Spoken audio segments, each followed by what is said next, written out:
అందరికీ నమస్కారం. ముఖ్యంగా నారీ లోకానికి నమస్కారం. ఎందుకంటే నిన్న ఫంక్షన్లో నేనేదో తప్పు మాట్లాడారని మీరంతా బాధపడ్డారని రకరకాల మాధ్యమాల ద్వారా నేను విన్నాను, పేపర్లలో చూశాను. మీ అందరినీ నేను కోరేది ఏంటంటే, నేను మాట్లాడింది డబుల్ మీనింగ్ తీసుకోవద్దు. నేను చాలా నిజాయితీగా కోపంతో మాట్లాడాను. ఆడది హానికరమా అని అడిగితే ఆ మాట అనకూడదు అనే మాట ఒక్క నారీ ఖండించలేదు, ఒక్క మొగాడు ఖండించలేదు. ఆడవాళ్లు హానికరం కాదు అని చెప్పాను నేను. పక్కలో పడుకుంటారు అన్నాను. ఈ ప్రపంచంలో ఏ మొగాడికైనా వెనకాల ఆడది ఉంది. ఒక డొనాల్డ్ ట్రంప్ తీసుకుంటే మిసెస్ ట్రంప్ ఉంది, ఒబామాని తీసుకుంటే మిచెల్ ఒబామా ఉంది. నా వెనకాల నేను ఆర్టిస్ట్ కావడానికి నా భార్య ఉంది. నా భార్య 40 ఏళ్ల క్రితం చనిపోతే నేను మళ్లీ పెళ్లి చేసుకోకుండా పిల్లలను పెంచుకోవడానికి మనోధైర్యంతో ఇంకొకరితో సంబంధం లేకుండా పెంచుకుంటూ వచ్చాను. బాగా చదివించుకున్నాను, మంచి పొజిషన్లో ఉన్నారు. అంతేగాని అడ్డమైన ఆడాళ్ళ చుట్టూ నేను తిరగలేదు. నేను అటువంటి వాడిని కాదు.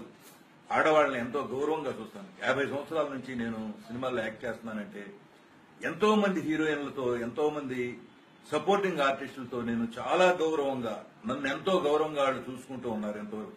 ఇంతవరకు ఎప్పుడు కూడా ఒక్క అమ్మాయితో నేను ఒక్క మాట కూడా పడలేదు. ఇవాళ మీ మాధ్యమాలు నోటికొచ్చినట్టు మాట్లాడుతున్నాయి. మీకు అమ్మాయిలు లేరా, కూతుళ్లు లేరా, వాళ్ళు చూడరా, మీకు మైక్ ఇవ్వరు. దానికి నేనేమి బెదిరిపోను. ఎందుకంటే నేను చాలా గట్టివాడిని. నేను ఎవరిని హర్ట్ చేయను. నన్ను ఎవరైనా హర్ట్ చేస్తే నేను ఊరుకోను. కానీ నేను మీ అందరినీ రిక్వెస్ట్ చేసేది ఏంటంటే, ఈ డబుల్ మీనింగ్ క్యాసెట్లు చూడటానికి అలవాటు పడిన మీరంతా ప్రతి మాటనే, తెలుగులో ప్రతి మాటకి డబుల్ మీనింగ్ ఉంటుంది.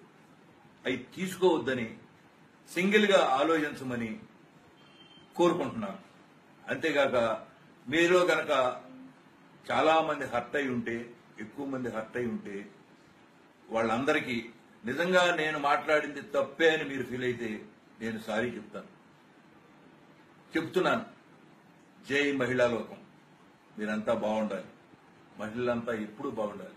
కానీ ఆడవాళ్లు హానికరమా అనేది చాలా తప్పు ప్రశ్న. దీని గురించి మీ ఆడవాళ్లలో ఒక్కళ్ళు కూడా మాట్లాడట్లేదు. ఆ మాట అడగొచ్చా? ఆడది హానికరం ఏంటి? హానికరం అయితే పాముని పక్కలో పొట్టి పడుకుంటామా? అందుకనే ఆడది హానికరం కాదు, పక్కలో పడుకుంటుంది అని చెప్పాను నేను. దానిలో మీకు ఎందుకు తప్పు అనిపించిందో కూడా నాకు అర్థం కాలేదు. ఎవడో తెలుగు రాని ఒక ఛానల్ వాడు వేస్తే క్యాన్సర్ లాగా అది పట్టుకుని మీరందరూ అదే మాట్లాడి మాట్లాడి మాట్లాడి మాట్లాడి కించపరుస్తున్నారు. ఆడవాళ్ళని మేము ఎప్పుడు కించపరచం. ఆడవాళ్ళని తల్లుల్లాగా, చెల్లెళ్ళలాగా, అక్కల్లాగా చూసుకుంటాం, చాలా గౌరవిస్తాం.